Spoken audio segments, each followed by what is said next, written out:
Next chapter semiconductor and electronics, এই চ্যাপ্টারটা শুরু করতে যাচ্ছি। তো দেখো, আমি যে সাবজেক্টে পড়ি, আমি সাস্টেক ট্রিপল এ ডিপার্টমেন্টে পড়ি। Triple stand for electrical and electronic engineering.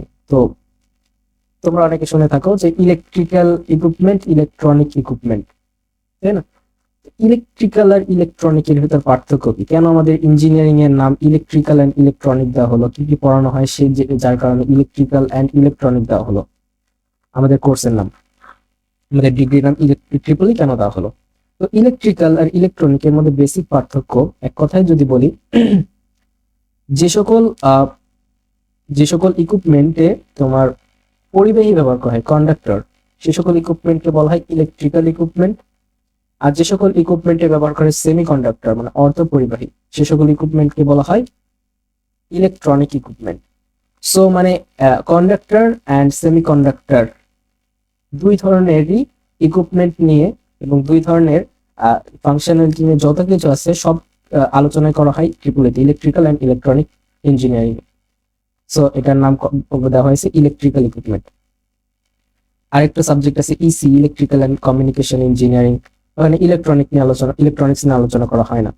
অর্ধপরিবাহী দিয়ে তৈরি যে সকল ইকুইপমেন্ট গুলো আছে, সে সকল ফাংশনালিটি, সেগুলো নিয়ে পড়াশোনা, সেগুলো ওখানে আলোচনা করা হয় না। সো আশা করি বুঝতে পারছো যে ইলেকট্রিক্যাল অ্যান্ড ইলেকট্রনিক এটা বেসিক পার্থক্য কি। বেসিক পার্থক্য হচ্ছে ইলেকট্রিক্যালে পরিবাহী ব্যবহার করা হয়, ইলেকট্রিক্যাল ইকুইপমেন্টে, ইলেকট্রনিক ইকুইপমেন্টে অর্ধপরিবাহী সেমিকন্ডাক্টর ইউজ করা হয়।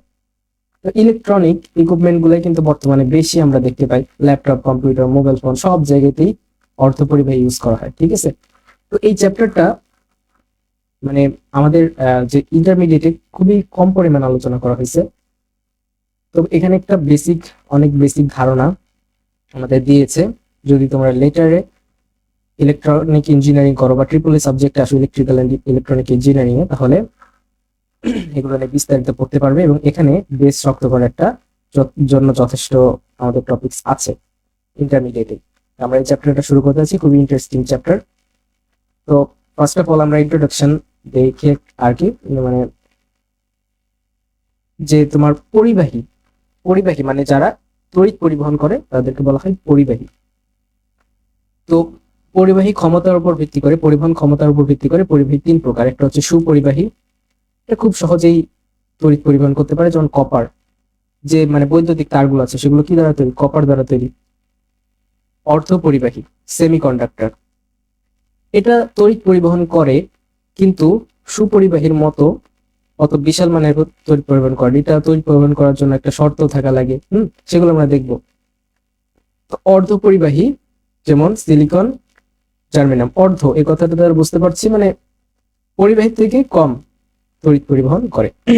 এবং অপরিবাহী, এটা কি তড়িৎ পরিবহন করে না? ইনসুলেটর, যেমন কাঁচ তড়িৎ পরিবহন করে না।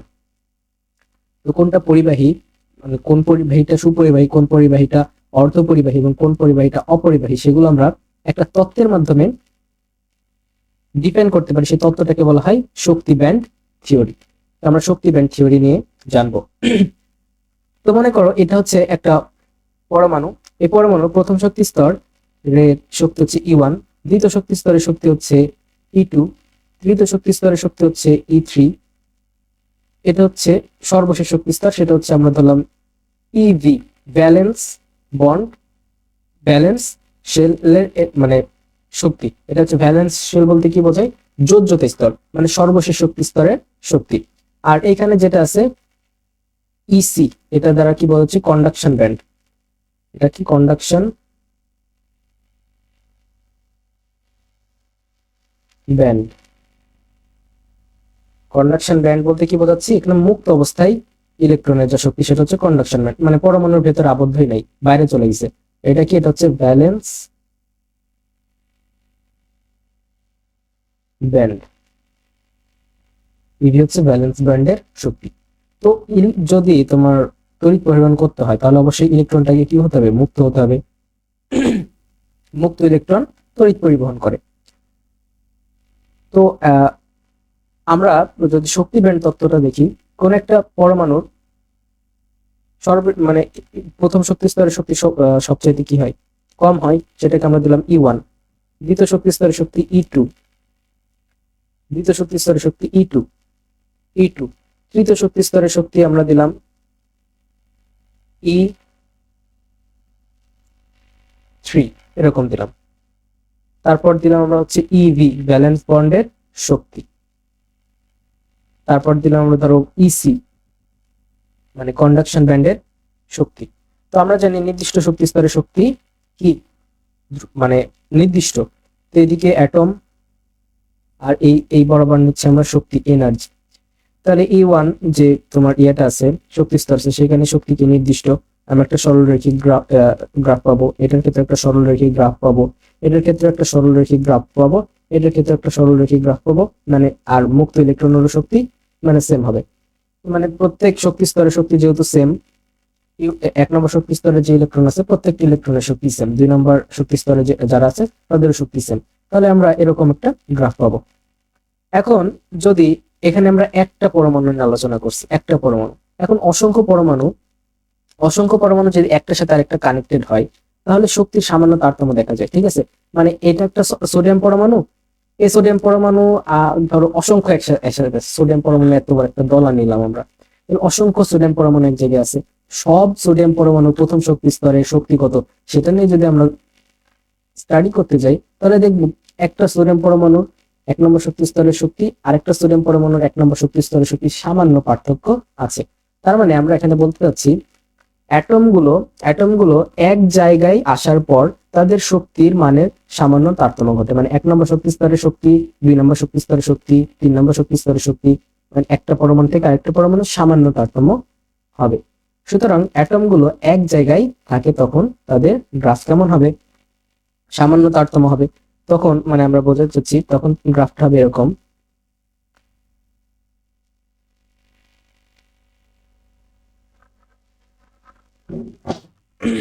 তখন গ্রাফটা হবে এরকম। এটা হচ্ছে 1 নম্বর শক্তি স্তরের শক্তি, আমরা বলছি E1। গ্রাফটা মানে জাস্ট একটা রেখা দিয়ে আলোচনা করছে। একটা পরমাণু ধরো শক্তি একটু কম, আরেকটা পরমাণু একটু বেশি, আরেকটা পরমাণু একেবারে কম, মানে তুলনামূলক 1 নম্বরে এরকম। মানে তোমার একেবারে একটা লাইন হবে না, মানে ফিক্সড একই মান হবে না, সামান্য তারতম্য হবে। এগুলো দ্বারা বোঝাচ্ছি অসংখ্য বিভিন্ন পরমাণুর শক্তির বিভিন্ন পয়েন্ট। এটা হচ্ছে অ্যাটম, এই বরাবর নিব আমরা অ্যাটম, আর এই বরাবর নিব এনার্জি ই। এখন এটা হচ্ছে কি, এটা হচ্ছে ধরো E2, E3, সবগুলোর ক্ষেত্রে একই রকম, মানে ফিক্সড না, একেবারে একটাই ফিক্স না, সামান্য তারতম্য হচ্ছে। মানে যখন অনেকগুলো পরমাণু আসে তখন সেম কক্ষপথের শক্তিরই সামান্য তারতম্য ঘটে, আমরা দেখতে পাচ্ছি সামান্য তারতম্য ঘটছে। আস্তে আস্তে বোঝো বিষয়গুলো, ঠিক আছে। থিওরিগুলো একটু একটু কঠিন। তো পরিবাহীর ক্ষেত্রে কি হয়, পরিবাহীর ক্ষেত্রে এই যে ব্যান্ডের একটা ব্যান্ড হচ্ছে কি ভ্যালেন্স ব্যান্ড, আর একটা হচ্ছে কন্ডাকশন ব্যান্ড। তো যে ভ্যালেন্স ব্যান্ডের যে শক্তিটা আছে সেটাকে আমরা কি দ্বারা প্রকাশ করছি, ইভি, এইটা। আর কন্ডাকশন ব্যান্ড ইসি, এই দুইটা পরস্পর এর ওভারল্যাপ করে থাকে, ঠিক আছে। ভ্যালেন্স ব্যান্ড আর কন্ডাকশন ব্যান্ড পরস্পর ওভারল্যাপ করে থাকে, এরকম ওভারল্যাপ করে থাকে। তার মানে ভ্যালেন্স ব্যান্ডের যে ইলেকট্রন গুলো আছে আর কন্ডাকশন ব্যান্ডের যে ইলেকট্রন গুলো আছে সেগুলো ওভারল্যাপ করে থাকে। তার মানে ভ্যালেন্স ব্যান্ড থেকে কন্ডাকশন ব্যান্ডে ইলেকট্রন খুব সহজে যেতে পারে, তাই কিনা, যেহেতু ওভারল্যাপ করে থাকে। তার মানে এখান থেকে ভ্যালেন্স ব্যান্ড থেকে কন্ডাকশন ব্যান্ডের শক্তির পার্থক্য একেবারে নাই বললে চলে। ইলেকট্রনকে লাফ দিতে বেশি পরিমাণে শক্তি শোষণ করা লাগে না, যেহেতু ওভারল্যাপ করে থাকে। শক্তি শোষণ না করেই দেখা যাচ্ছে কন্ডাকশন ব্যান্ডে চলে যেতে পারে। তো এই ক্ষেত্রে ভ্যালেন্স ব্যান্ড আর কন্ডাকশন ব্যান্ড এই দুটো যেহেতু ওভারল্যাপ করে থাকে, এই শক্তির পার্থক্য খুবই কম, শক্তির পার্থক্য খুবই কম। অর্ধপরিবাহীর ক্ষেত্রে কি হয়, অর্ধপরিবাহীর ক্ষেত্রে এই যে এর ভ্যালেন্স ব্যান্ড এটা, আর এটা হচ্ছে ধরো কন্ডাকশন ব্যান্ড, এর মধ্যে সামান্য পার্থক্য থাকে, ঠিক আছে। এর ভিতর শক্তির পার্থক্য সামান্য থাকে, 1.1 ভোল্ট শক্তির পার্থক্য থাকে। এটা হচ্ছে ভ্যালেন্স ব্যান্ড আর এটা হচ্ছে কন্ডাকশন ব্যান্ড। এখানে শক্তির পার্থক্য সামান্য থাকে। তো যদি একটু পরিমাণে শক্তি পাই তাহলে দেখা যায় ইলেকট্রনগুলো লাফিয়ে লাফিয়ে কন্ডাকশন ব্যান্ডে চলে যেতে পারে। একটু পরিমাণে যদি শক্তি পাই তাহলে ইলেকট্রনগুলো লাফায় একেবারে কন্ডাকশন ব্যান্ডে চলে যেতে পারে। 1.1 ইলেকট্রোভোল্ট শক্তি লাগবে জাস্ট। তো এই শক্তিটা খুব সহজেই ওভারকাম করতে পারে। তো অর্ধপরিবাহী দেখা যায় যে বাইরে থেকে যদি সামান্য শক্তি পায় তাহলেই তড়িৎ পরিবহন করতে পারে। কিন্তু কুপরিবাহীর ক্ষেত্রে এই যে কন্ডাকশন ব্যান্ড আর ব্যালেন্স ব্যান্ড এর দূরত্ব অনেক বেশি। মানে এটা যদি হয় ব্যালেন্স ব্যান্ড ইভি, এটা আর এটার পার্থক্য অনেক বেশি, প্রায় 10 থেকে 15 ইলেকট্রোভোল্ট। এই পার্থক্য কত? অনেক বেশি, প্রায় 10 থেকে 15 ইলেকট্রোভোল্ট। তাই দেখা যায় যে তোমার ব্যালেন্স বন্ডে যে ইলেকট্রনগুলো আছে, এই যে ইলেকট্রনগুলো সেগুলো এত বড় শক্তি অতিক্রম করে কন্ডাকশন ব্যান্ডে যেতে পারে না। এন্ড কন্ডাকশন ব্যান্ডে যদি ইলেকট্রন না থাকে তাহলে কি কন্ডাক্ট হবে? মানে ওই দিক দিয়ে কি তড়িৎ পরিবহন হবে? হবে না, কারণ কন্ডাকশন ব্যান্ডের ইলেকট্রনগুলো কি করে? তড়িৎ পরিবহন করে। সেই কারণে কুপরিবাহী তড়িৎ পরিবহন করে না, অর্ধপরিবাহী এবং পরিবাহী তড়িৎ পরিবহন করে। এই যে এটাই হচ্ছে কি এনার্জি ব্যান্ড থিওরি, শক্তি ব্যান্ড তত্ত্ব। শক্তি ব্যান্ড তত্ত্বের সাহায্যে আমরা পরিবাহী, অর্ধপরিবাহী এবং কুপরিবাহী ব্যাখ্যা করতে পারি। পরিবাহীর ক্ষেত্রে কন্ডাকশন ব্যান্ড আর ব্যালেন্স ব্যান্ড এই দুইটা ওভারল্যাপ করে থাকে, এখানে কোনো শক্তির পার্থক্যই থাকে না।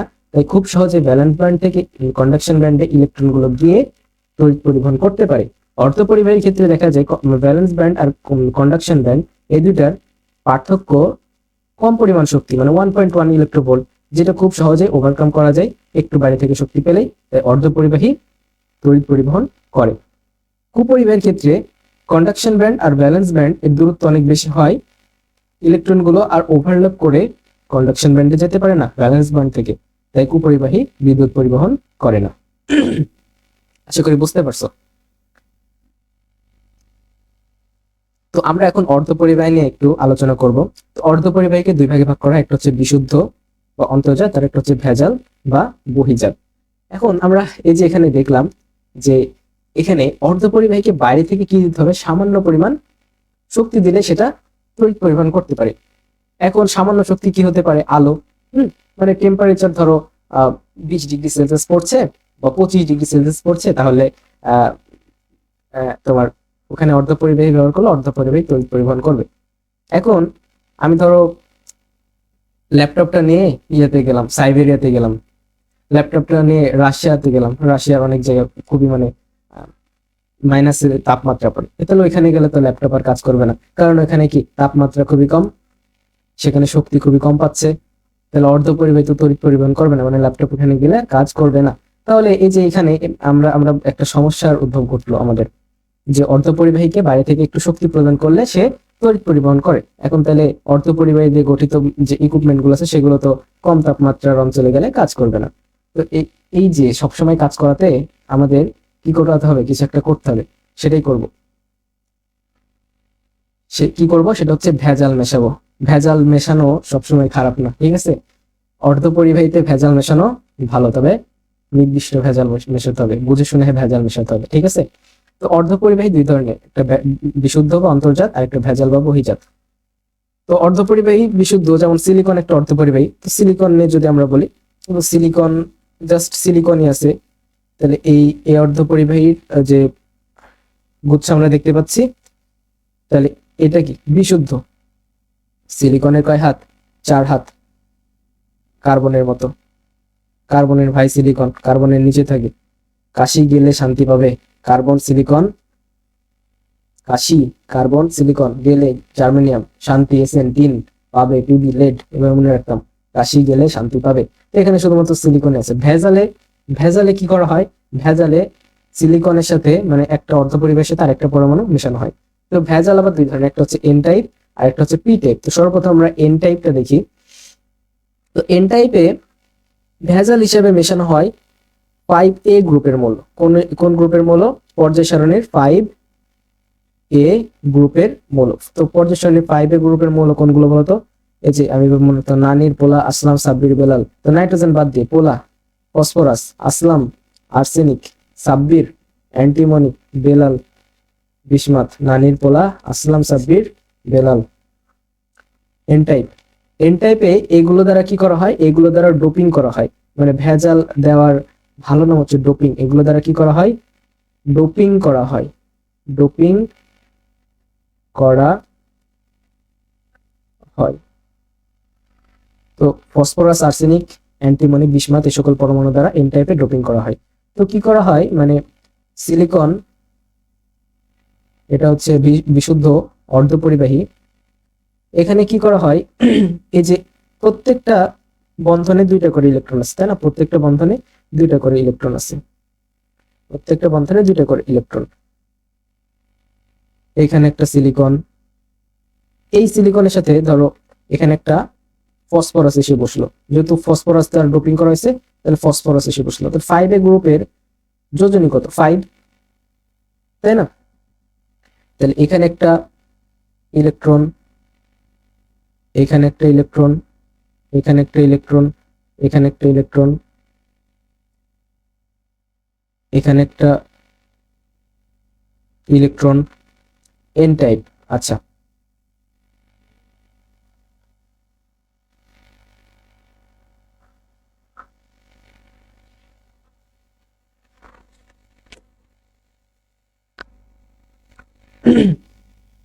তাহলে 5A গ্রুপের মোলের যোজনী কত, 5, ফসফরাস এর যোজনী কত, 5। তাহলে এ কি করবে, এ হচ্ছে এর সর্বশেষ শক্তি স্তর ইলেকট্রন আছে কয়টা, 5টা। ফসফরাসের সর্বশেষ শক্তি স্তর ইলেকট্রন কয়টা, 5টা। তাহলে 4টা বন্ধনে 4টা ইলেকট্রন দিয়ে সিলিকনের সাথে বন্ধনে আবদ্ধ হয়েছে। এখন আরেকটি ইলেকট্রন কই যাবে, আরেকটি ইলেকট্রন সে কি করবে, দিয়ে দিবে, আরেকটি ইলেকট্রন দিয়ে দিবে। তাহলে আরেকটি ইলেকট্রন এভাবে মুক্ত অবস্থায় থাকলো, এই ইলেকট্রনটা। তাহলে যেহেতু ফসফরাস ইলেকট্রনটা দিছে, তাহলে ফসফরাস কি ধনাত্মক, তাই কিনা, ধনাত্মক। তাহলে এখানে দেখো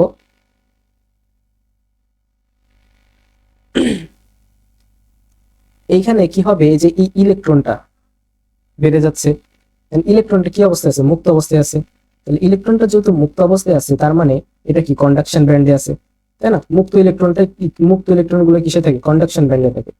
তাহলে বোঝো এখানে সিলিকন যখন ছিল, শুধুমাত্র সিলিকনের যে বন্ধন গুলো ছিল, সে বন্ধনে ইলেকট্রন গুলো আবদ্ধ ছিল।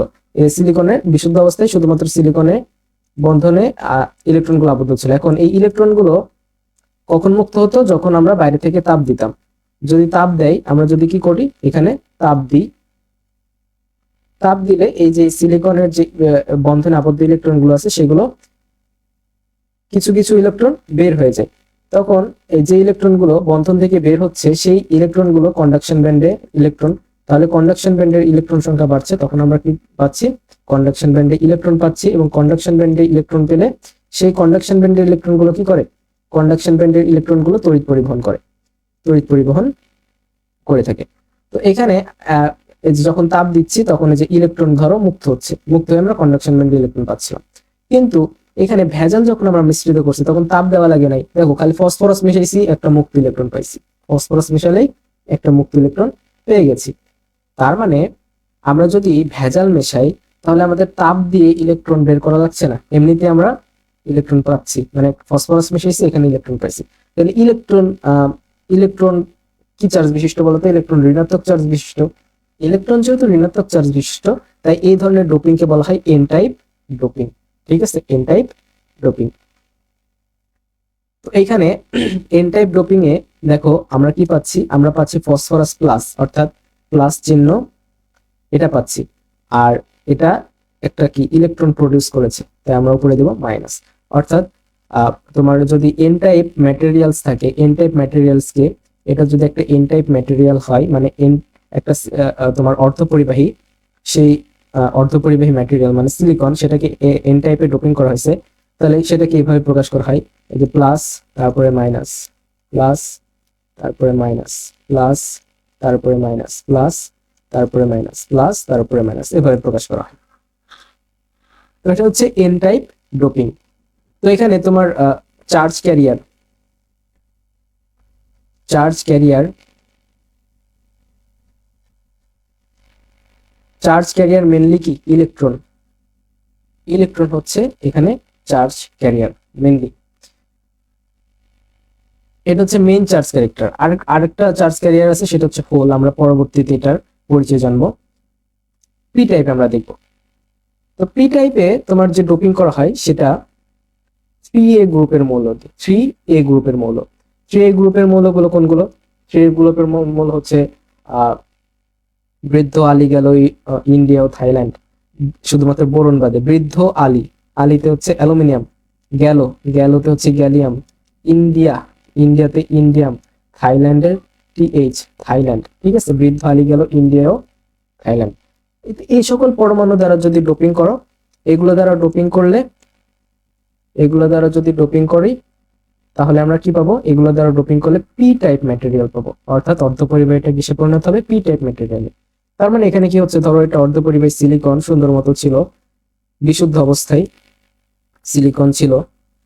এখন এটাকে আমরা ডোপিং করছি কি দ্বারা? ডোপিং করছি অ্যালুমিনিয়াম দ্বারা। ঠিক আছে, অ্যালুমিনিয়ামের যোজনী কত? অ্যালুমিনিয়ামের যোজন হচ্ছে 3। তাহলে এখানে কি ঘটনা ঘটবে যখন অ্যালুমিনিয়াম এখানে এসে বসবে? দেখো, প্রত্যেকের মধ্যে 4টা করে ইলেকট্রন শেয়ার আছে, 4টা করে ইলেকট্রন শেয়ার আছে।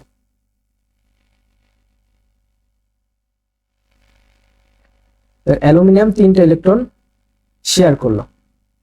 অ্যালুমিনিয়াম ধরো 3টা ইলেকট্রন 3 পাশে শেয়ার করলো। এখন এই পাশে যে সিলিকনটা আছে,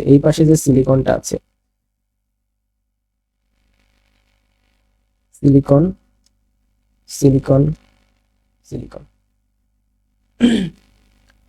সিলিকনের মধ্যে সিলিকনের যদি তোমার 4 যোজনী, তাহলে 4টা করে ইলেকট্রন থাকবে। কিন্তু অ্যালুমিনিয়ামের যোজনী কত? 3। অ্যালুমিনিয়ামের যোজনী 3। তাহলে অ্যালুমিনিয়ামের দেখা যাচ্ছে 3টা শেয়ার করছে, 3টা ইলেকট্রন শেয়ার করছে। দেন আরেকটা সিলিকন এখান থেকে একটা ইলেকট্রন শেয়ার করেছে।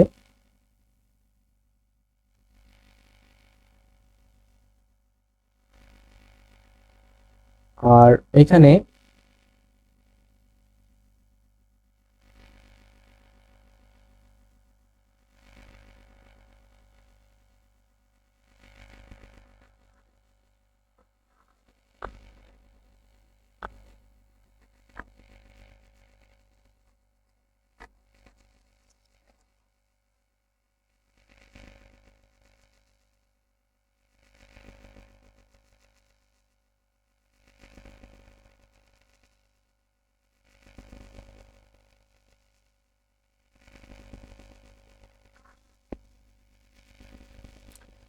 অ্যালুমিনিয়ামের যোজনী যেহেতু 3, তাহলে এই যে সিলিকন আর এই সিলিকনের মাঝখানে, এই অ্যালুমিনিয়ামের সিলিকনের মাঝখানে যে 4টা ইলেকট্রন ছিল, সেই ইলেকট্রন থেকে একটা ইলেকট্রন অ্যালুমিনিয়াম গ্রহণ করে অ্যালুমিনিয়াম কিসে পরিণত হবে? অ্যালুমিনিয়াম ঋণাত্মক আয়নে পরিণত হবে। এবং যে ইলেকট্রনটা এখান থেকে বের হলো, ইলেকট্রনটা বের হওয়ার ফলে দেখো, এই যে এখানে 2টা ইলেকট্রন ছিল, এই একটা ইলেকট্রন,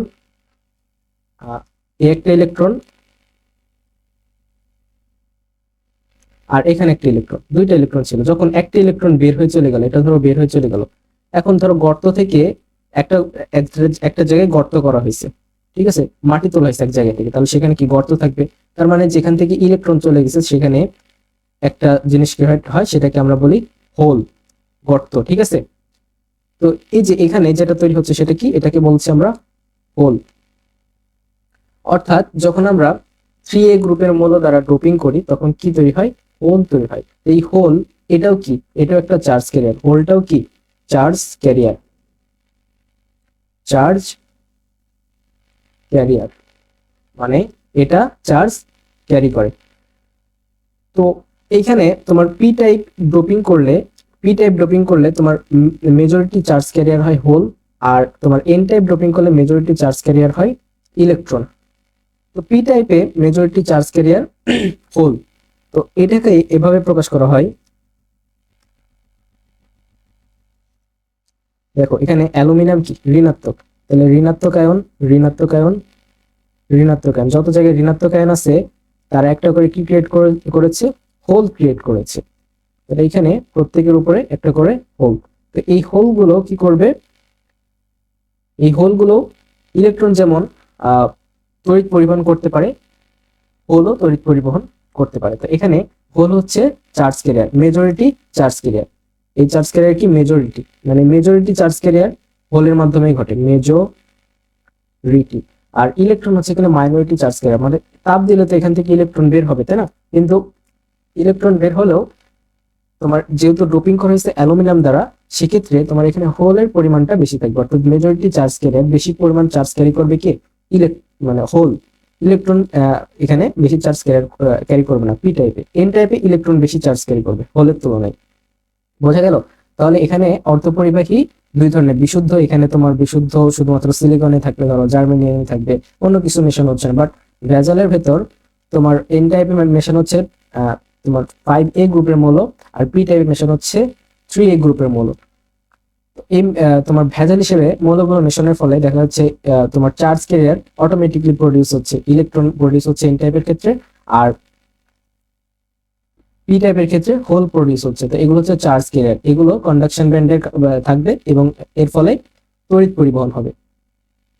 তো এটা হচ্ছে সেমিকন্ডাক্টরের দুইটা প্রকারভেদ, একটা হচ্ছে অন্তর্জাত আর একটা হচ্ছে বহির্জাত। তো এগুলো আমাদের লেটারে অনেক কাজে লাগবে, আমরা দেখবো আস্তে আস্তে। অলরাইট, তো এখানে আমাদের ফার্স্ট বি ইউনিটের একটা কোশ্চেন দেখো কি বলেছে, তিনটি পদার্থের মধ্যে প্রথম পদার্থে যোজনী ব্যান্ড পরিবহন ব্যান্ডের ভিতরে ঢুকে গেছে। যোজনী ব্যান্ড পরিবহন ব্যান্ডের ভিতরে ঢুকে গেছে। যোজনী ব্যান্ড বলতে কি বোঝাচ্ছে? Valence band. আর পরিবহন ব্যান্ড বলতে বোঝাচ্ছে যে কন্ডাকশন ব্যান্ড। দ্বিতীয় পদার্থের শক্তির পার্থক্য 1 ভোল্ট, তৃতীয় পদার্থের শক্তির পার্থক্য 15 ভোল্ট। মানে এই যে আমরা আমাদের এই কেস যেটা আমি একেবারে বিস্তারিত আলোচনা করেছি এখানে, এই যে পরিবাহীর ক্ষেত্রে কন্ডাকশন ব্যান্ড আর এই যে ভ্যালেন্স ব্যান্ড, এই দুইটা কি হয়? ওভারল্যাপ করে থাকে, একটার ভিতরে একটা ঢুকে যায়। অর্ধপরিবাহীর ক্ষেত্রে 1.1 ইলেকট্রোভোল্টের পার্থক্য থাকে কন্ডাকশন ব্যান্ড এবং ভ্যালেন্স ব্যান্ডের মধ্যে। আর কুপরিবাহীর ক্ষেত্রে সে পার্থক্য 10 থেকে 15 ইলেকট্রোভোল্টে চলে যায়, মানে অনেক বেশি হয়। তো তোমার এই কোশ্চেনটাই করছে, এখানে এই কোশ্চেনটাই করছে যে প্রথম পদার্থে যোজনী ব্যান্ড পরিবহন ব্যান্ডের ভিতর ঢুকে গেছে, দ্বিতীয় পদার্থে শক্তির পার্থক্য পরিবহন ব্যান্ড আর যোজনী ব্যান্ডের ভিতর 1 ইলেকট্রোভোল্ট, আর তৃতীয় পদার্থে 15 ইলেকট্রোভোল্ট। পদার্থ তিনটা কোনটি? প্রথমটা অবশ্যই পরিবাহক, দ্বিতীয়টা অর্ধপরিবাহক, আর তৃতীয়টা অন্তরক। তাহলে অ্যান্সার কি? ক নাম্বার, পরিবাহক, অর্ধপরিবাহক, অন্তরক। আশা করি বুঝতে পারছো। আমি দেখছি সাবস্ক্রাইব যে কোশ্চেন গুলো আছে সেগুলো যে প্রথমে থিওরি রিলেটেড কোশ্চেনই বেশি আসছে। এই চ্যাপ্টারের ম্যাথমেটিক্স মানে ম্যাথমেটিক্যাল প্রবলেম যেগুলো আছে সেই রিলেটেড কোশ্চেন তেমন আসে নাই। যেমন এটাও সাস্ট বি ইউনিট 8-9 সেশন আসা কোশ্চেন। নিচের কোন পদার্থে তাপ প্রয়োগ করলে বৈদ্যুতিক রোধ কমে? দেখো আমরা বলেছি যে অর্ধপরিবাহী যেগুলো আছে সেগুলোতে তাপ প্রদান করলে ইলেকট্রন প্রডিউস বেশি হয়। ইলেকট্রন যে বন্ধনে আবদ্ধ আছে সেই বন্ধনের ইলেকট্রন গুলো মানে ভেঙে যায়, সেগুলো মুক্ত হয়, সেই কারণে বেশি তড়িৎ পরিবহন করে। আর তড়িৎ পরিবহন যদি বেশি করে আমরা কি জানি? আমরা জানি V ইকুয়ালস টু IR। তাহলে তোমার তড়িৎ প্রবাহ সেটা V ডিভাইডেড বাই R। তাহলে ইলেকট্রন যদি বেশি প্রডিউস হয় তাহলে তড়িৎ পরিবহন বাড়ে, তড়িৎ পরিবহন বাড়লে রোধ কমে। তাহলে তোমার যদি তাপ বাড়ানো হয়, তাপ যদি বাড়ানো হয়, তাপ প্রয়োগ করা হয়, তাহলে রোধ কমে। কোন পদার্থের? কোন পদার্থের? অর্ধপরিবাহী। অর্ধপরিবাহী পদার্থের। তাম কি অর্ধপরিবাহী? নো, তাম হচ্ছে পরিবাহী। অ্যালুমিনিয়াম পরিবাহী। সিলিকন অর্ধপরিবাহী। স্বর্ণ পরিবাহী। তো সিলিকন অর্ধপরিবাহী, তাই অ্যান্সার হচ্ছে সিলিকন। অর্থাৎ সিলিকনে তাপ প্রয়োগ করলে রোধ কমে যায়। বোঝা গেছে?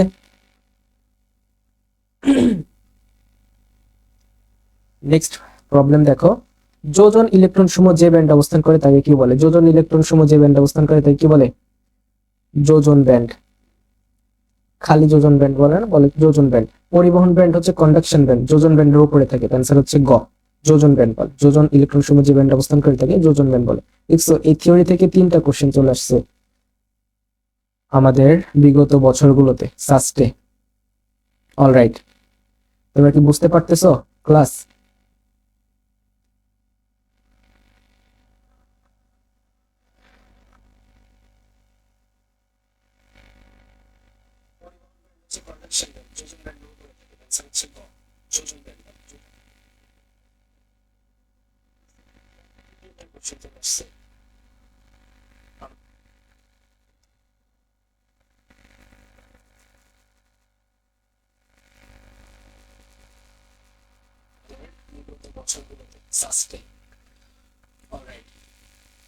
বুঝতে পারতেছো ক্লাস?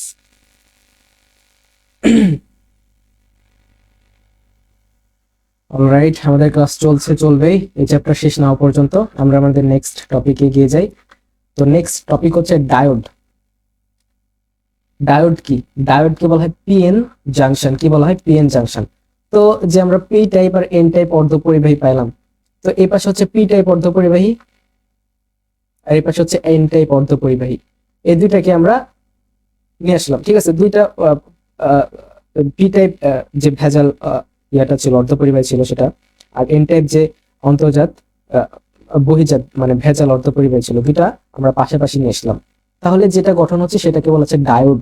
ডায়োড মানে কি? দুই দুই মানে এন টাইপ অথবা পি টাইপ কোনো কিছু কি দুইটা একসাথে আছে এরকম বোঝাচ্ছে, ঠিক আছে, ডায়োড। তো পিএন এটাকে বলা হয় কি? PN junction. এক পাশে পি টাইপ আর একটা এন টাইপ, এভাবে নিয়ে যে সিস্টেমটা গঠন হচ্ছে সেটাকে বলা হচ্ছে পিএন জাংশন। তো এটাকে পাশাপাশি নিয়ে আসলে ঘটনা কি ঘটে? এখানে নিয়ে আসলে পাশাপাশি যদি নিয়ে আসো তাহলে এখানে ঘটনা ঘটে যে যে এপাশে যে তোমার পি টাইপ ম্যাটেরিয়ালসটা আছে, পি টাইপ ম্যাটেরিয়ালস আছে, এপাশে এন টাইপ ম্যাটেরিয়ালস আছে। তো এখানে পি টাইপ ম্যাটেরিয়ালস গুলো আর এন টাইপ ম্যাটেরিয়ালস গুলো পরস্পর সামান্য অংশ ওভারল্যাপ করে। এপাশ থেকে এন টাইপ ম্যাটেরিয়ালস গুলো এপাশে আসছে, সামান্য পরিমাণ ওভারল্যাপ করে দেখো পি টাইপের যে তোমার ইয়াটা আছে সেটা হচ্ছে হোল, চার্জ বাহকটা হোল, আর এন টাইপের চার্জ বাহকটা কি? ইলেকট্রন। তো হোল আর ইলেকট্রন যখন পরস্পর মিলিত হবে তখন নিউট্রাল হয়ে যাবে। তো নিউট্রাল একটা স্তর তৈরি করে, এই স্তরটাকে বলা হয় ডিপ্লেশন লেয়ার। এটাকে কি বলে? Depletion layer. ডিপ্লেশন লেয়ার বাংলায় যেটাকে বলা হয় নিঃশেষিত স্তর, ডিপ্লেশন লেয়ার বা নিঃশেষিত স্তর। তো এই ডিপ্লেশন লেয়ারের কারণে একটা বিভব পার্থক্য সৃষ্টি হয়। এখানে কি তৈরি হয়? বিভব পার্থক্য সৃষ্টি হয় বা রোধের একটা মানে এখানে তুমি যদি একটা নির্দিষ্ট পরিমাণ বিভব দাও তাহলেই সামনের দিকে তড়িৎ পরিবহন হবে, এরকম। তো এখানে একটা রোধের সৃষ্টি হয়, দেখছি আমরা এখানে একটা কি তোমার কি তৈরি হলো? একটা তোমার ব্যারিয়ার তৈরি হলো। এখানে একটা ব্যারিয়ার তৈরি হলো, ব্যারিয়ারটা পার হতে হলে একটা পটেনশিয়াল ডিফারেন্স দেওয়া লাগবে। তো এখানে তোমার যে ব্যারিয়ারটা তৈরি হলো, এই যে ডিপ্লেশন লেয়ারের যে ব্যারিয়ারটা তৈরি হলো, ব্যারিয়ারটা ভাঙার জন্য কি লাগবে? Barrier potential. তো ব্যারিয়ার পটেনশিয়াল সিলিকনের ক্ষেত্রে, সিলিকন দিয়ে যদি অর্ধপরিবাহীটা তৈরি হয় তাহলে 0.7 ভোল্ট, আর জার্মেনিয়ামের ক্ষেত্রে লাগে 0.3 ভোল্ট। এটা হচ্ছে ব্যারিয়ার পটেনশিয়াল। মানে এই যে এখানে যে রোধটা তৈরি হলো, গতীয় রোধ এখানে যে তৈরি হলো, এই যে এই ডিপ্লেশন লেয়ারের, এটা অতিক্রম করতে সিলিকনের ক্ষেত্রে 0.7 ভোল্ট দেওয়া লাগবে, এবং জার্মেনিয়াম দ্বারা যদি তৈরি হয় এই অর্ধপরিবাহীটা, জার্মেনিয়ামে ডোপিং করা যদি অর্ধপরিবাহীটা হয় তাহলে এখানে লাগবে 0.3 ভোল্ট। তো এখানে আমরা দুইটা বায়াসিং সম্পর্কে জানবো, একটা হচ্ছে ফরওয়ার্ড বায়াস আর একটা হচ্ছে রিভার্স বায়াস। তো ফরওয়ার্ড বায়াসে কি করা হয়? ফরওয়ার্ড বায়াসে তোমার এই যে এটা হচ্ছে কি নিঃশেষিত স্তর, এটা হচ্ছে নিঃশেষিত স্তর।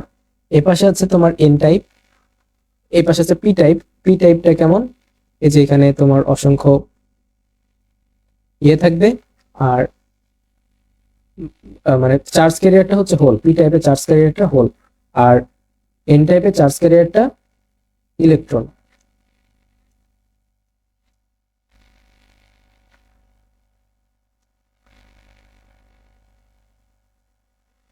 তাহলে এই যে এখানে আমরা দেখতে পাচ্ছি দুইটা ওভারল্যাপ করে একটা কি তৈরি হয়েছে? এখানে একটা নিঃশেষিত স্তর তৈরি হয়েছে।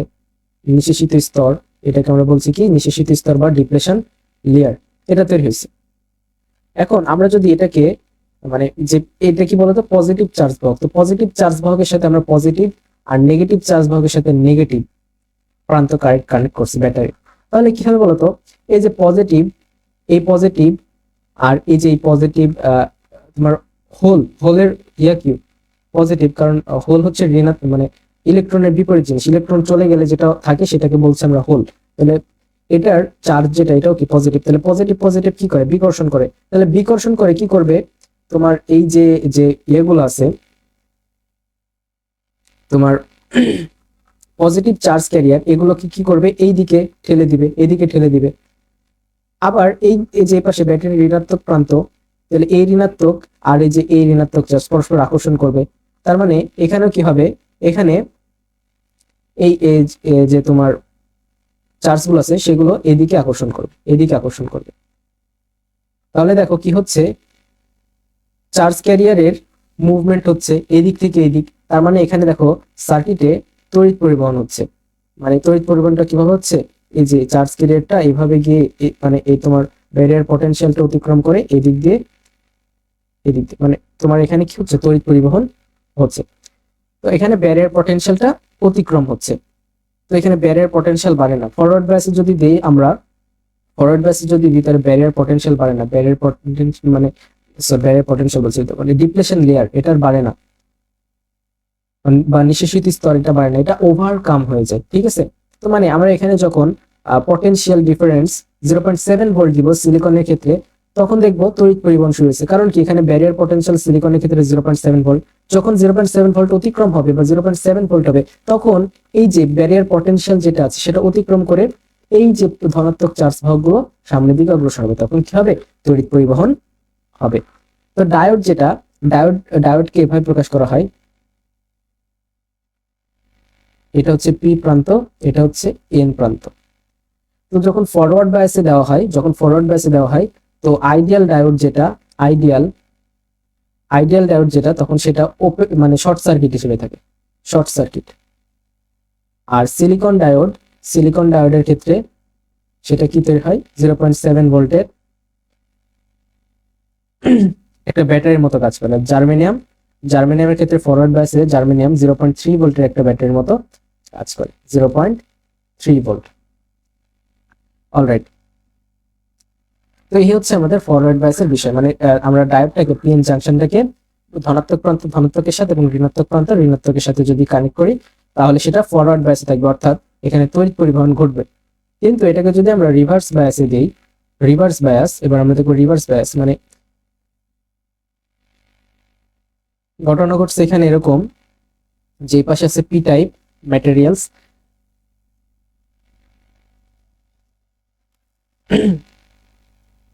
এটা হচ্ছে পি টাইপ ম্যাটেরিয়ালস, আর এই পাশে আছে তোমার এন টাইপ ম্যাটেরিয়ালস।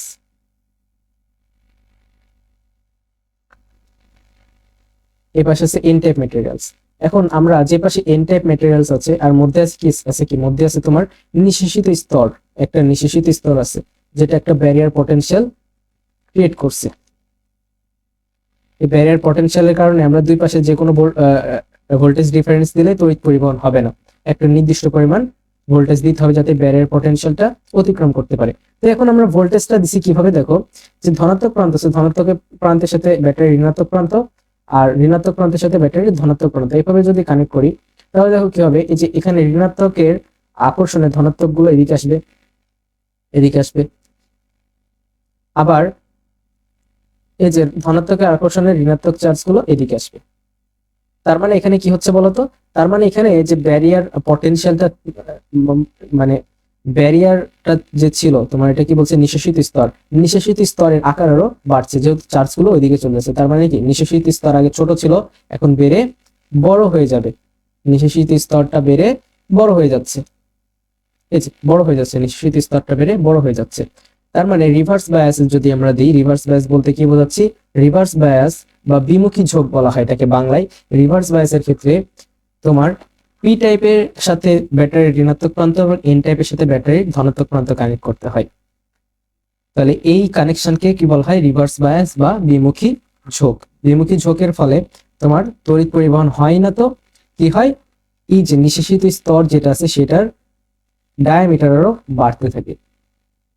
তো কোন একটা ডায়োডকে প্রকাশ করা হয় এভাবে, এপাশে হচ্ছে পি, এপাশে এন। তো এটা যদি রিভার্স বায়াসে থাকে তাহলে আইডিয়াল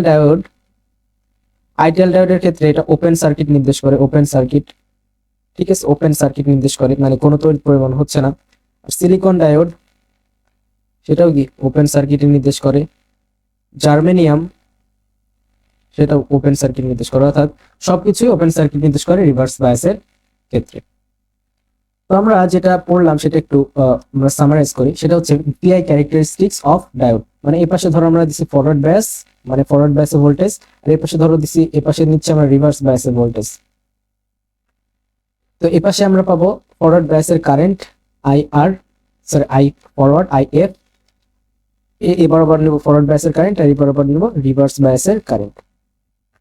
তো আমরা যখন কি করি, আমরা যখন ফরওয়ার্ড বায়াসে বিভব বাড়াই তখন তড়িৎ পরিবহন প্রথমত হয় না, ঠিক আছে, বিভব বাড়াচ্ছি তড়িৎ পরিবহন হচ্ছে না। এন্ড সিলিকন দ্বারা ধরো ডায়োডটা তৈরি হয়েছে, সিলিকন দ্বারা যখন ডায়োডটা তৈরি হবে তখন যখনই আমরা 0.7 ভোল্টের কাছাকাছি 0.7 ভোল্ট আসবো বা 0.7 ভোল্ট অতিক্রম করব, তখন তখন দেখো ব্যারিয়ার পটেনশিয়াল যেটা সেটা অতিক্রম করছে, মানে এখানে যে তোমার ডিপ্লেশন লেয়ার কারণে যে ব্যারিয়ার পটেনশিয়ালটা ওভারকাম করতে হবে সেটা সিলিকনের ক্ষেত্রে কত 0.7 ভোল্ট, সেটা অতিক্রম যখন করছে তখন এই যখন এটা অতিক্রম করবে তখন এই চার্জ ক্যারিয়ার গুলো এভাবে প্রবাহিত হয়, তার মানে কি তখন আমরা তড়িৎ পরিবহন পাবো। মানে সিলিকনের ক্ষেত্রে 0.7 ভোল্ট পর্যন্ত যতক্ষণ আসছে ততক্ষণ তড়িৎ পরিবহন হবে, যখন 0.7 ভোল্ট অতিক্রম হবে তখনই তড়িৎ পরিবহন শুরু হবে, তখন মানে আমরা এরকম একটা গ্রাফ পাবো। এটা কিসের জন্য পাচ্ছি, এটা হচ্ছে সিলিকনের জন্য। আর জার্মেনিয়ামের ক্ষেত্রে কি, জার্মেনিয়ামের ক্ষেত্রে 0.3 ভোল্টে আসলেই সেটা তড়িৎ পরিবহন শুরু করে, এটা কি জার্মেনিয়ামের ক্ষেত্রে, জার্মেনিয়ামের ক্ষেত্রে 0.3 আর সিলিকনের ক্ষেত্রে 0.7। এখন আমরা যদি কি করি রিভার্স বায়াসে ভোল্টেজ বাড়াতে থাকি তাহলে কি তড়িৎ পরিবহন হবে, রিভার্স বায়াসে তড়িৎ পরিবহন হবে না। রিভার্স বায়াসে ভোল্টেজ বাড়াচ্ছে কিন্তু কোনো তড়িৎ পরিবহন হচ্ছে না, কোনো তড়িৎ পরিবহন হচ্ছে না, কোনো তড়িৎ পরিবহন হচ্ছে না, কারণ রিভার্স বায়াসে ডিপ্লেশন লেয়ারের স্তর আরো বাড়তে থাকে। এখন তুমি অধিক পরিমাণে যদি করো রিভার্স বায়াসে ভোল্টেজ তুলে দিতে হবে, একসময় দেখা যাবে তোমার যে ডায়োডটা আছে সেটা কি হয়ে যাবে, নষ্ট হয়ে যাবে। যখন নষ্ট হয়ে যাবে তখন সেটা বিপুল পরিমাণে তড়িৎ পরিবহন করবে না, হুট করে আমরা একটা বেশি মানের তড়িৎ পাবো। এটা হচ্ছে হুট করে, মানে যখন তোমার ডায়োডটা নষ্ট হয়ে যাবে বিমুখী ঝোঁকে তুমি যখন বেশি পরিমাণ বিভব দিয়ে ফেলবা তখন ডায়োডটা একসময় নষ্ট হয়ে যাবে, মানে এখানে কি হচ্ছে ব্রেক ডাউন হয়ে যাচ্ছে, ডায়োডের কি হচ্ছে ব্রেক ডাউন হয়ে যাচ্ছে। এখানে এটাকে বলা হয় ব্রেকডাউন ভোল্টেজ, এবং বিজ্ঞানী জেনারের নাম অনুসারে এটাকে বলা হয় জেনার ভোল্টেজ, জেনার ভোল্টেজ, বা এটাকে কি বলা হয় ব্রেকডাউন ভোল্টেজ।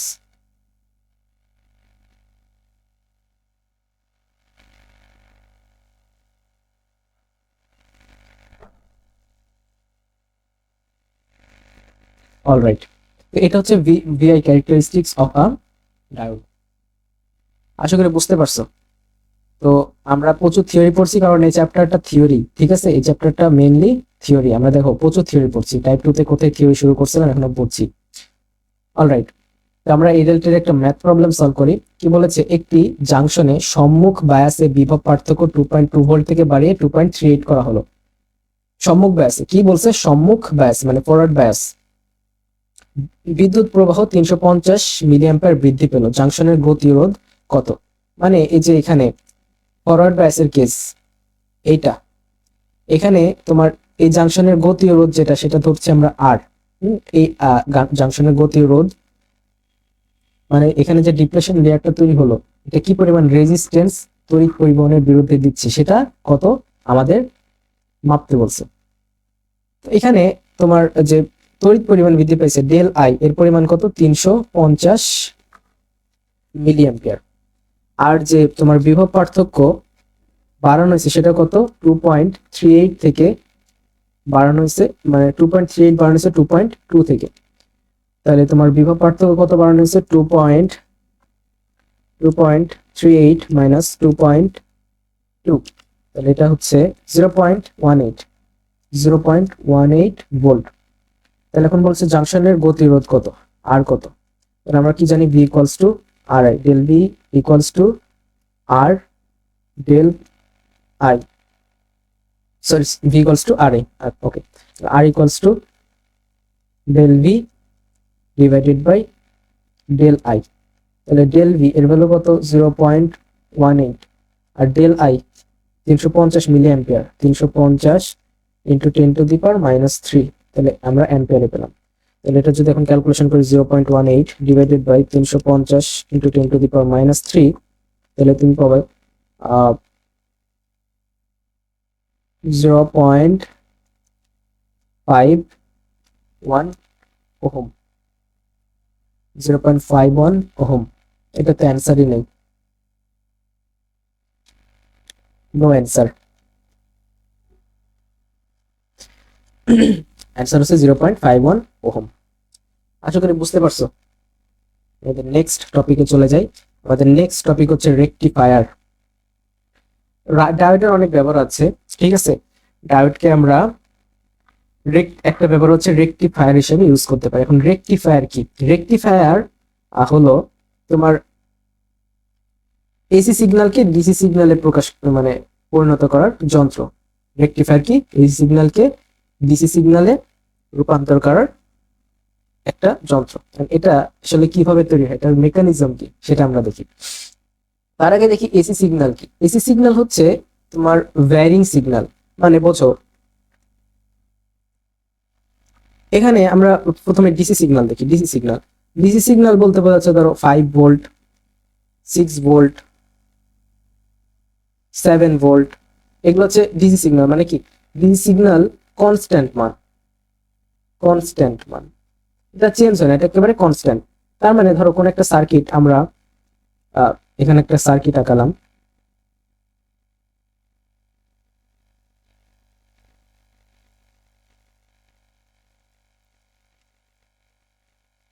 এই সার্কিটে যে পরিমাণ বিভবটা দেওয়া হচ্ছে সেই বিভবের মান হচ্ছে 5 ভোল্ট, 6 ভোল্ট, 7 ভোল্ট, একটা ফিক্সড ভ্যালু। একটা ফিক্সড ভ্যালু। তাহলে এটা হচ্ছে কি ডিসি সার্কিট। ডিসি সার্কিট মানে 5 ভোল্ট, 6 ভোল্ট, 7 ভোল্ট যে পরিমাণ আমরা বিভব দিচ্ছি এটা ফিক্সড কনস্ট্যান্ট, তাহলে সেটা ডিসি সার্কিট। এখন এসি সিগন্যাল যেগুলো, এসি সিগন্যাল এই তোমার ভোল্টেজটা কি হয়? ভ্যারিং হয়। অনেক কিছুর উপর ডিপেন্ড করে ভ্যারিং হতে পারে। তো আমরা মনে করছি টাইম ডিপেন্ডেন্ট, ঠিক আছে। সময়ের সাথে এটা ভ্যারি করে। তার মানে দেখো, যখন সময়ের মান 0 সেকেন্ড তখন এটা হচ্ছে ভোল্টেজ। সময়ের মান 0 সেকেন্ড, তখন ভোল্টেজ কত? 0। সময়ের মান যখন দেখো টি পরিমাণ, টি/2 মানে টি/2 মানে তোমার পর্যায়কালের অর্ধেক, তখন আবার 0। যখন পর্যায়কালের সমান টি, তখন আবার 0। কিন্তু এটা টি/4 যখন, তখন তোমার ভোল্টেজের মান ধরো 5 ভোল্ট। যখন মানে এই সময় আছে তখন তোমার কত? ধরো 4.5 ভোল্ট। মানে দেখা যাচ্ছে সময়ের সাথে কি হচ্ছে? চেঞ্জ হচ্ছে। সময়ের সাথে বিভব চেঞ্জ হচ্ছে। তাহলে এই সিগন্যালকে কি বলা হয়? AC signal. তার মানে আমরা যদি কোন একটা এখানে যে ইয়াটা লিখছি সেটা ভিটি দ্বারা প্রকাশ করি, তো কোন আমরা এসি সার্কিট যদি দেখি, তাহলে এসি সার্কিটের ক্ষেত্রে এরকম হয়। কারণ এখানে একটা ধরো তোমার কি থাকে? এখানে একটা সোর্স থাকে। এসি সিগন্যাল কিভাবে প্রকাশ করা হয়? এই সিগন্যাল কিভাবে প্রকাশ করা হয়? তো এটা হচ্ছে ধরো কোন একটা লোড, তো এটা হচ্ছে ভিটি। এটা দ্বারা কি প্রকাশ করছে? এটা হচ্ছে শীর্ষমান যদি হয় 5 ভোল্ট, এটা শীর্ষমান 5 ভোল্ট, তাহলে এটা এভাবে প্রকাশ করছি। প্রথমে কি হবে? এটাকে দুই ভাবে ব্রেকডাউন করা হয়। ফার্স্ট হাফ সাইকেলে দেখো 0 থেকে বাড়তে বাড়তে 5 হচ্ছে, দেন আবার কমতে কমতে কি হচ্ছে? 0 হচ্ছে। আবার বাড়তে বাড়তে -5 হচ্ছে, এটা কি -5। আবার আবার কমতে কমতে -5 হচ্ছে, আবার 0 হচ্ছে। তার মানে এই সার্কিটকে যদি আমরা ব্রেকডাউন করি, তাহলে এখানে কি পাবো? এখানে পাবো হাফ সাইকেল। এটা হাফ সাইকেলে প্রথমে কি হচ্ছে? বাড়তে বাড়তে 5 হচ্ছে, আবার 0তে আসছে। মানে half cycle, first half cycle, first half cycle first half সাইকেলে কি হচ্ছে? ফার্স্ট হাফ সাইকেলে এই যে বর্তনীটা, যে বিভবটা আছে সেটা কেমন হচ্ছে? সেটা হচ্ছে প্রথমে 0, তারপর 1, তারপর 2, তারপর 3, তারপর 4, তারপর 5। ধরো এইভাবে বাড়তে বাড়তে প্রথমে 5 এ যাচ্ছে, আবার কমতে কমতে 0তে আসছে ফার্স্ট হাফ সাইকেলে। সেকেন্ড হাফ সাইকেলে কি হচ্ছে? সেকেন্ড হাফ সাইকেলে কমতে কমতে আবার দেখো কমতে কমতে -5 আসছে। এখানে আসলে কমছে, এখানে কমছে না, এখানে দিক বোঝাতে মাইনাস বোঝাচ্ছে। মানে এবার কি হচ্ছে? সেম সার্কিটই এবার উপরের দিকে ধনাত্মক না, উপরের দিকে ঋণাত্মক, নিচের দিকে ধনাত্মক। মাইনাস দ্বারা এটা বোঝাচ্ছে। তার মানে এখানে 0, 1, 2, 3, 4, 5 এভাবে প্রথমে কি হচ্ছে? বাড়ছে, আবার বাড়তে কমতে কমতে 0তে যাচ্ছে। তো এটা হচ্ছে তোমার এসি সিগন্যাল হচ্ছে। এসি সিগন্যাল ভ্যারিং, এটা কনস্ট্যান্ট ভ্যালু না। বাড়তে বাড়তে আবার কমে, আবার কমতে কমতে বাড়ে। মানে টাইমের উপর ডিপেন্ডেন্ট। আমরা টাইম ডিপেন্ডেন্ট এসি সিগন্যাল দেখলাম। তো ডিসি সিগন্যাল হচ্ছে কনস্ট্যান্ট ভ্যালু, এসি সিগন্যাল হচ্ছে কোনো কনস্ট্যান্ট ভ্যালু না। তো রেকটিফায়ার কি করে? কোনো একটা এসি সিগন্যালকে ডিসি সিগন্যালে রূপান্তর করে। তো এটা কিভাবে করে? তো রেকটিফায়ার দুই ধরনের, একটা হচ্ছে হাফ ওয়েভ রেকটিফায়ার, একটা হচ্ছে ফুল wave rectifier. First of all আমরা হাফ ওয়েভ রেকটিফায়ার দেখি। Half wave rectifier, half wave rectifier আমরা হাফ ওয়েভ রেকটিফায়ার একটা সার্কিট আঁকি। ধরো এটা হচ্ছে একটা AC signal,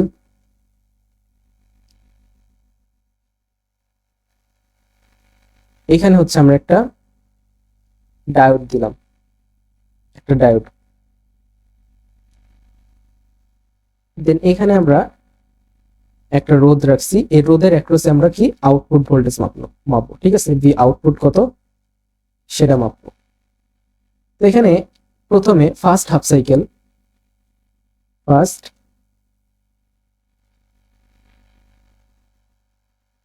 half cycle, first half cycle, first half সাইকেলে কি হবে? ফার্স্ট হাফ সাইকেলে উপরের দিক ধনাত্মক, নিচের দিক ঋণাত্মক ব্যাটারির, এরকম।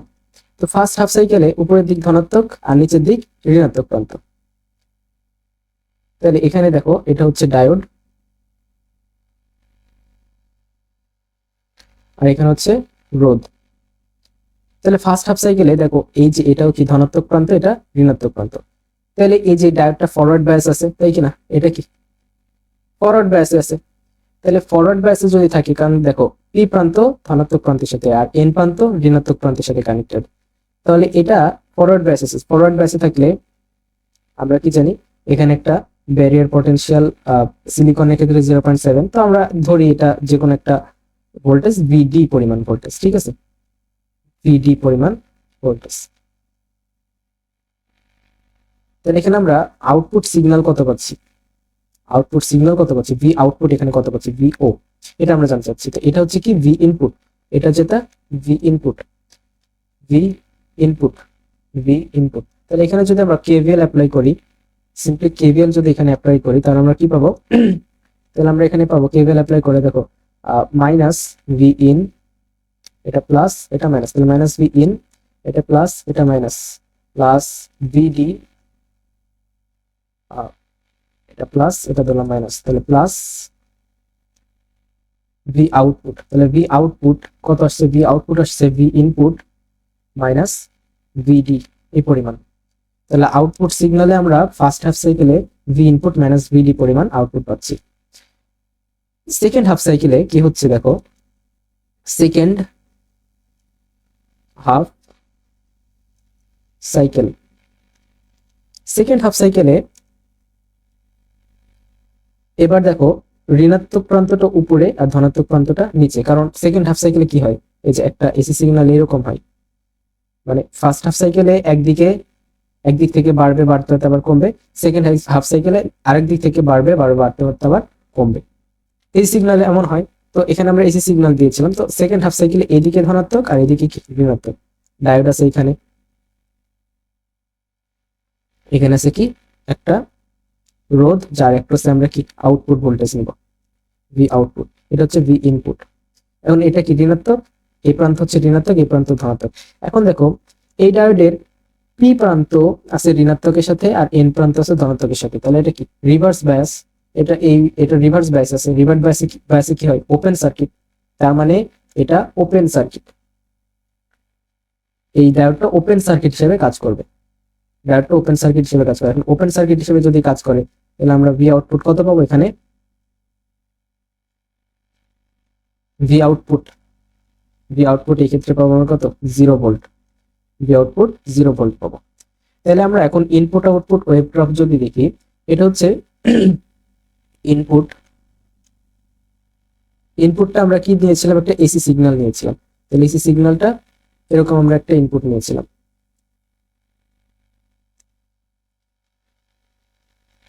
এরকম একটা আমরা ইনপুট নিয়েছিলাম। এন্ড আউটপুটে দেখো, আউটপুট এটা এবার নিচ্ছে V output, V output first half cycle, মানে এটা হচ্ছে কি ফার্স্ট হাফ সাইকেল। এই ফার্স্ট হাফ সাইকেলে আমরা কত পাইছি? ফার্স্ট হাফ সাইকেলে পাইছি ভি ইনপুট মাইনাস ভিডি পরিমাণ, ভি ইনপুট মাইনাস ভিডি পরিমাণ। তার মানে এটা হচ্ছে ভি ইনপুট এর চরম মান, এটা হচ্ছে ভি ইন এর চরম মান। তো এটা ভি ইনপুট থেকে সামান্য পরিমাণ কম এর চলমান, ভি ইন মাইনাস ভিডি পরিমাণ কম। অর্থাৎ আমরা যেটা পাচ্ছি সেকেন্ড হাফ সাইকেলে সেটা হচ্ছে এরকম এরকম একটা ওয়েভ, এবং তোমার ফার্স্ট হাফ সাইকেলে কত V output, V input minus VD, এবং সেকেন্ড হাফ সাইকেলে কত 0 ভোল্ট, কারণ সেকেন্ড হাফ সাইকেল পুরো এভাবে যাবে, মানে 0 ভোল্ট। সেকেন্ড হাফ সাইকেলে কোনো সিগন্যাল আমরা পাবো না। আবার যে আবার আবার ফার্স্ট হাফ সাইকেলের অনুরূপ একটা সাইকেল আসছে, তার মানে এখানে আবার আমরা একটা ভোল্টেজ পাবো এবং এখানে পাবো না। তো দেখো এখানে এসি সিগন্যাল ছিল, এটা কি সিগন্যাল ছিল? এসি সিগন্যাল, এটা ছিল এসি সিগন্যাল, আর এটা কিসে পরিণত হলো? এটা ডিসি সিগন্যালে পরিণত হলো। তাহলে এখান থেকে এসি সিগন্যাল ডিসি সিগন্যালে পরিণত হয়েছে। তাহলে ইনপুট আউটপুট ওয়েভফর্ম আমরা দেখতে পাচ্ছি একটা হাফ ওয়েভ রেকটিফায়ার একটা এসি সিগন্যালকে ডিসি সিগন্যালে রূপান্তর করছে। এবং এটাকে হাফ ওয়েভ কেন বলা হয়? দেখো একটা ওয়েভকে কি করে দিচ্ছে? ক্লিপ করে দিচ্ছে, একটা ওয়েভকে ক্লিপ করে দিচ্ছে, সেই কারণে এটা বলা হচ্ছে হাফ ওয়েভ। একটা ওয়েভকে শুধুমাত্র সে সিগন্যাল রূপান্তর করতে পারে, ডিসি সিগন্যাল রূপান্তর করতে পারে, আরেকটাকে পারে না। তো এটাকে বলা হচ্ছে হাফ ওয়েভ রেকটিফায়ার। ঠিক আছে, আরেকটা রেকটিফায়ার আছে, সেটাকে বলা হয় ফুল ওয়েভ রেকটিফায়ার, যেটা দুইটা সিগন্যালকেই কি করতে পারে? দুইটা সিগন্যালকেই ডিসি সিগন্যাল রূপান্তর করতে পারে। দুইটা ওয়েভকে, দুইটা first half cycle second half cycle, দুইটা সাইকেলকেই ডিসি সিগন্যাল রূপান্তর করতে পারে। এখন আমরা সেটা দেখবো, ফুল ওয়েভ রেকটিফায়ার। তো ফুল ওয়েভ রেকটিফায়ার, তো ফুল ওয়েভ রেকটিফায়ার আমরা একটা সার্কিট আঁকি। এটা হচ্ছে এখানে একটা সোর্স নিলাম, এসি সোর্স, এটা হচ্ছে ভি ইনপুট। দেন এটা একটু মনোযোগ দিবে এখন। এখান থেকে আমরা যে ডায়োড গুলো আছে সেগুলো এভাবে সাজাবো।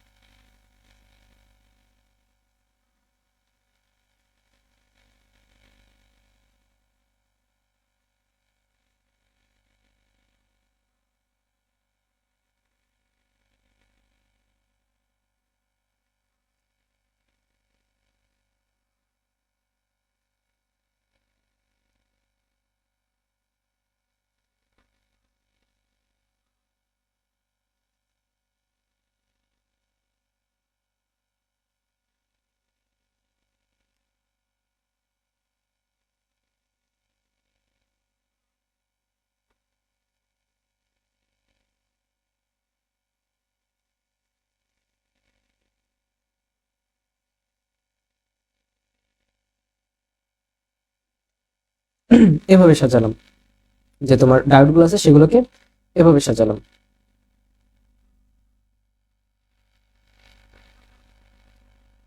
আমার ল্যাপটপ খুবই ল্যাগ করছে, অনেকক্ষণ ধরে ক্লাস নিচ্ছি, আমরা প্রায় ক্লাস নিয়ে ফেলেছি 2 ঘন্টার মতো।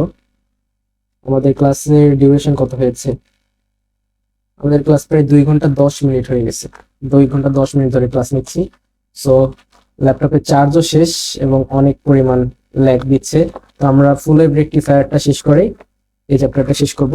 দেন আরেকটা টপিকস আছে, সেটা হচ্ছে ট্রানজিস্টর, সেটা নেক্সট ক্লাসে আমরা নিয়ে নিব। তো এখানে ফুল ওয়েভ রেকটিফায়ার যেটা, সেটাকে কিভাবে সাজাতে হয় দেখো। এখানে একটা ডায়োড, এখানে আমরা এই রোধের অ্যাক্রসে আমরা কি নেব? আউটপুট নেব।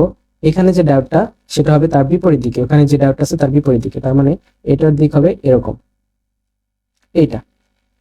তারপর এখানে যে ডায়োড সেটা এদিকে, এবং এখানে যে ডায়োড সেটা তার বিপরীত দিকে, তার মানে এটা এইদিকে, এরকম। এখানে এরকম একটা কম্বিনেশন করব। তো এখানে আমরা দুইটা সাইকেল নিয়ে আলোচনা করব। ফার্স্ট হাফ সাইকেল, এখানে প্রথম হাফ সাইকেলে আমাদের সার্কিটটা কেমন হবে? আমাদের প্রথম হাফ সার্কেলে তোমার উপরের দিকে ধনাত্মক, নিচের দিকে ঋণাত্মক, এরকম। তাহলে এখানে দেখো উপরের দিকে ধনাত্মক, নিচের দিকে ঋণাত্মক। তাহলে ফার্স্ট হাফ সাইকেলে এই পাশে ধনাত্মক, এই পাশে ঋণাত্মক, এটার কি ধনাত্মক, এই পাশে ঋণাত্মক, এই পাশে ধনাত্মক, এই পাশে ঋণাত্মক, এই পাশে ধনাত্মক, এই পাশে ঋণাত্মক। তাহলে দেখো এখানে এটা এটা ক্লিপ হয়ে যাবে, এটা ক্লিপ হয়ে যাবে, কারণ এটা কি রিভার্স বায়াসে আছে, বাকি দুইটা কি ফরওয়ার্ড বায়াসে। তার মানে যে দুইটা রিভার্স বায়াসে সেই দুইটা হবে কি ওপেন সার্কিট, আর বাকি দুইটা কি হবে শর্ট সার্কিট, বা ওটার যে পরিমাণ ব্যারিয়ার পটেনশিয়াল সেই পরিমাণ ব্যারিয়ার পটেনশিয়াল আমরা এখানে পাবো। তাহলে যে দুইটা তোমার আমাদের ওপেন সার্কিট, সেটা হলো এটা একটা ওপেন সার্কিট, আর একটা হচ্ছে এটা ওপেন সার্কিট, এই দুটো হচ্ছে শর্ট সার্কিট। তাহলে এটা এখানে আমরা একটা পাবো কি ব্যারিয়ার পটেনশিয়াল, এটা আমরা বলছি ভিডি। দেন এই রোধ আর পরিমাণ রোধ আমরা ধরলাম, এটার অ্যাক্রস আমরা যা আউটপুট পাবো সেটা হচ্ছে ভি আর বা ভি নট, এটা দ্যাট বলছিলাম ভি আউটপুট। এবং এটা আরেকটা ব্যারিয়ার পটেনশিয়াল পাবো এখানে ভিডি, আর বাকি দুইটা কি হয়েছে শর্ট সার্কিট হয়েছে। তাহলে এখানে ভি আউটপুট আমরা যেটা পাবো, এখানেও তুমি সিম্পলি কেভিএল অ্যাপ্লাই করো। তাহলে কেভিএল অ্যাপ্লাই যদি করো তাহলে এটা কি ভি ইনপুট, তাহলে এখানে পাচ্ছ মাইনাস প্লাস ভিডি প্লাস ভিডি, এই যে এখানে এসে কি ভি আউটপুট, এটা দিলাম আমরা প্লাস, এটা দিলাম মাইনাস, তড়িৎ পরিবহন হচ্ছে এই দিক থেকে এইদিকে, এখানে কি প্লাস ভিডি ইকুয়ালস টু কত 0।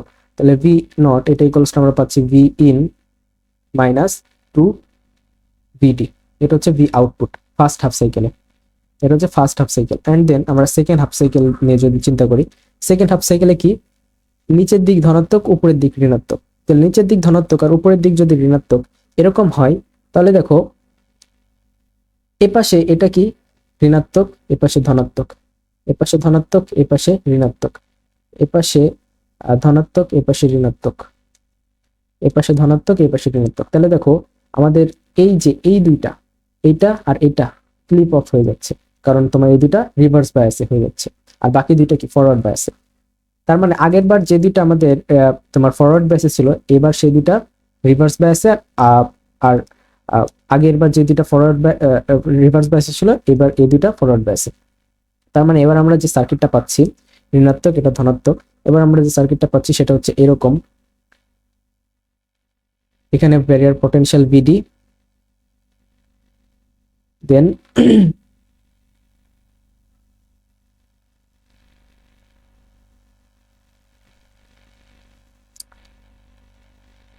এখানে ব্যারিয়ার পটেনশিয়াল ভিডি। অলরাইট, এখানে আমাদের এই রোধের অ্যাক্রস আমরা কি নিচ্ছি আউটপুট নিচ্ছি, এটা কি ভিও, এটা কি এটা হচ্ছে ভিডি। তার মানে এখানে যদি আমরা কেভিএল অ্যাপ্লাই করি, এটা কি ভি ইনপুট, তাহলে এখানে আমরা যদি কেভিএল অ্যাপ্লাই করি তাহলে আমরা এখানে পাচ্ছি ভি ইন মাইনাস ভিডি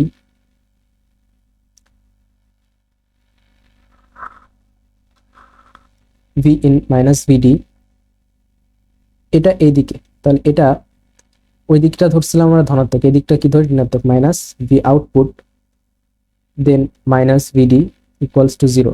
তাহলে ভি আউটপুট এটা ইকুয়ালস টু পাচ্ছি আমরা কি ভি ইনপুট মাইনাস 2 ভিডি, অর্থাৎ নেগেটিভ হাফ সাইকেলের ক্ষেত্রেও ভি আউটপুটের ভ্যালু আমরা এটাই পেলাম। এখন আমরা যদি এটার ইনপুট আউটপুট ওয়েভগ্রাফ দেখি, ফার্স্ট হাফ সাইকেলের জন্য যেটা ছিল আউটপুট, সেকেন্ড হাফ সাইকেলের জন্য সেটাই আউটপুট। তার মানে আমরা ইনপুট আউটপুট ওয়েভফর্ম, এখানে আউটপুট দেখব ভি আউটপুট। তো ইনপুটটা কি ছিল, একটা এসি সিগন্যাল ছিল, একটা এসি সিগন্যাল। আউটপুটের ক্ষেত্রে ফার্স্ট হাফ সাইকেলে কি হয়েছে, ফার্স্ট হাফ সাইকেলে ভি ইনপুটের চাইতে আমরা 2 ভিডি পরিমাণ কম ভোল্টেজ পেয়েছি, 2 ভিডি এই পরিমাণ কম ভোল্টেজ পেয়েছি। এবং এই যে 0.7 ভোল্ট যতক্ষণ না যাবে ততক্ষণ পর্যন্ত তড়িৎ পরিবহন হবে না। তার মানে এখানে আমরা সিগন্যালটা পাবো এরকম, আবার এই যে এখানে যখন নেমে 0.7 ভোল্টে চলে যাবে তখন আবার তড়িৎ পরিবহন বন্ধ হয়ে যাবে, কারণ তোমার কি হতে হবে, ব্যারিয়ার পটেনশিয়াল সবসময় অতিক্রম করতে হবে। এখানে ভুল হয়েছে, এটা হচ্ছে এই পরিমাণ, এত দূর পরিমাণ যাবে, গিয়ে আবার এখানে আসবে। দেন এই যে তোমার নেগেটিভ যে half cycle, negative half cycle এটার পরিমাণও কত পেয়েছি দেখো তো, আমরা নেগেটিভ হাফ সাইকেলও ভি আউটপুটের পরিমাণ পেয়েছি ভি ইনপুট মাইনাস 2 ভিডি। তার মানে এখানে আমরা নেগেটিভ হাফ সাইকেল যেটা, সেটাও কি পাবো এরকম, পজিটিভ হাফ সাইকেলের জন্য আবার পাবো এরকম। তার মানে এখানে দেখো কি হচ্ছে, ইনপুটটা ছিল এসি, আউটপুটটা ডিসি, বাট দুইটা ওয়েভ ফর্মই কিন্তু আমাদের ডিসিতে রূপান্তর হচ্ছে, একটা তোমার ফার্স্ট হাফ সাইকেল আর একটা সেকেন্ড হাফ সাইকেল, দুইটাই কিন্তু আমাদের কিসে রূপান্তর হচ্ছে, ডিসি সিগন্যাল রূপান্তর হচ্ছে। ওখানে কি ছিল, একটা ক্লিপ হয়ে যাচ্ছিল, এখানে দুইটাই ডিসি সিগন্যাল রূপান্তর হচ্ছে। তাহলে এটা কি এসি সিগন্যাল আর এটা হচ্ছে কি ডিসি সিগন্যাল। তাহলে এখানে দেখো আমরা কি করে ফেলেছি, এসি সিগন্যালকে ডিসি সিগন্যালে রূপান্তর করে ফেলেছি। তো এটা ছিল আমাদের রেকটিফায়ারের বিষয়। রেকটিফায়ার এভাবে কাজ করে, ডায়োডের সাহায্যে আমরা বিভিন্ন কম্বিনেশন করে বিভিন্ন রকমের রেকটিফায়ার তৈরি করতে পারি। তো রেকটিফায়ার সাধারণত দুই ধরনের, একটা ফুল ওয়েভ আর একটা হচ্ছে হাফ ওয়েভ। রেকটিফায়ারের মূল কাজ কি, রেকটিফায়ারের মূল কাজ হচ্ছে এটা এসি সিগন্যালকে ডিসি সিগন্যালে রূপান্তর করে। অলরাইট, এসি সিগন্যালকে বলা হয় দিক পরবর্তী প্রবাহ, আর এসি সিগন্যালকে দিক পরবর্তী প্রবাহ বলা হয়, ডিসি সিগন্যালকে বলা হয় একমুখী প্রবাহ। তো দিক পরবর্তী প্রবাহ এটাকে একমুখী প্রবাহে রূপান্তর করে যে যন্ত্র, তার নাম হচ্ছে কি রেকটিফায়ার, একমুখী কারক। রেকটিফায়ারের বাংলা নাম একমুখী কারক। তো এই রিলেটেড আমরা একটা কোশ্চেন সলভ করি। দেখো কি বলেছে, এখানে বলেছে যে একটি ব্রিজ রেকটিফায়ার বর্তনীর ইনপুটের সংকেত হচ্ছে 50 হার্জ, আউটপুটের সংকেত কত কম্পাঙ্ক হবে। ব্রিজ রেকটিফায়ার যেটা আমরা পড়লাম ফুল ওয়েভ রেকটিফায়ার, এটাকে বলা হয় ব্রিজ রেকটিফায়ার। ব্রিজ রেকটিফায়ার কেন ব্রিজ বলা হয়, এখানে যে দেখো ব্রিজের মতো করে আমরা কম্বিনেশন করছি ডায়োডের, তাই এটাকে বলা হয় ফুল ওয়েভ ব্রিজ রেকটিফায়ার।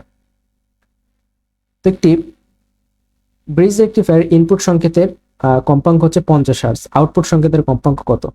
তো ইনপুট সংকেত যেটা সেটা কি এসি, ইনপুট সংকেত এসি, আউটপুট সংকেত কি ডিসি।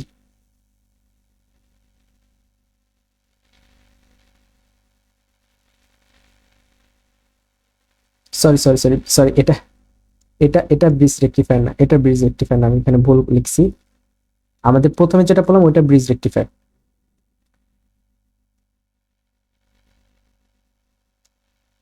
এই যে এটা এটা এটা এটাকে বলা হাফ ওয়েভ রেকটিফায়ার, যেটা এটাকে বলা হয় bridge rectifier, BRIG, bridge rectifier, bridge rectifier. তো এখানে আমাদের যেটা কোশ্চেন করেছে, দেখো আমাদের একটা ছিল কি এসি সিগন্যাল, প্রথমটা ছিল এসি সিগন্যাল, এর কম্পাঙ্ক এফ, এটা কত 50 হার্জ, এর পর্যায়কাল এটা টি। আমাদের যে আউটপুটটা আসছে, এখান থেকে যে আউটপুটটা আসছে সেটা ব্রিজ রেকটিফায়ার আউটপুট কেমন আসে, একটা ক্লিপ হয়ে যায়, এরকম এরকম আসে আউটপুট, একটা ক্লিপ হয়ে যায়, একটা সিগন্যাল যে নেগেটিভ হাফ সাইকেল আছে সেটা কি হয়, ক্লিপ হয়ে যায়, এটা হচ্ছে আউটপুট, আর এটা হচ্ছে ইনপুট। তো এটার ক্ষেত্রে পর্যায়কাল কত, এটার ক্ষেত্রে পর্যায়কাল, এটার পর্যায়কাল কত, এখানে তাই না, অর্ধেকটা ক্লিপ হয়ে যাচ্ছে। তো এটার পর্যায়কাল আমরা ধরলাম টি ড্যাশ, তাহলে এখানে টি ড্যাশ এটা আর টি এর ভিতর সম্পর্ক কি, এখানে টি টি হচ্ছে টি ড্যাশের 2 গুণ, তাহলে 2t ড্যাশ ইকুয়ালস টু টি। এখন আমরা এটার ফ্রিকোয়েন্সি কত সেটা আমাদের নির্ণয় করতে বলছে, এটার ফ্রিকোয়েন্সি আমরা ধরি এফ ড্যাশ, এটা কত নির্ণয় করতে বলছে। এখন পর্যায়কাল আর ফ্রিকোয়েন্সির ভিতর সম্পর্ক কি, ফ্রিকোয়েন্সি ইকুয়ালস টু কি 1 ডিভাইডেড বাই পর্যায়কাল না, তার মানে এখানে আমরা বলতে পারি 2 into 1 divided by F dash, আর এই পাশে আমরা বলতে পারি 1 ডিভাইডেড বাই এফ। তাহলে উভয় পক্ষ থেকে তোমার এই যে F dash equals to 2f, আর গুণ করে, তাহলে এফ ড্যাশ ইকুয়ালস টু কি পাচ্ছি 2 ইনটু এফ, এফ কত ছিল 50 হার্জ, তাহলে এখানে কত 100 হার্জ। তার মানে আমরা যেটা পাচ্ছি, একটি ব্রিজ রেকটিফায়ারের বর্তনীর ইনপুট সংকেত 50 হার্জ হলে আউটপুট সংকেত কত হবে 100 হার্জ। তাহলে অ্যান্সার কি ডি, 100 হার্জ। বুঝতে পেরেছো? আশা করি বুঝতে পারছো। কারো কোনো প্রবলেম আছে?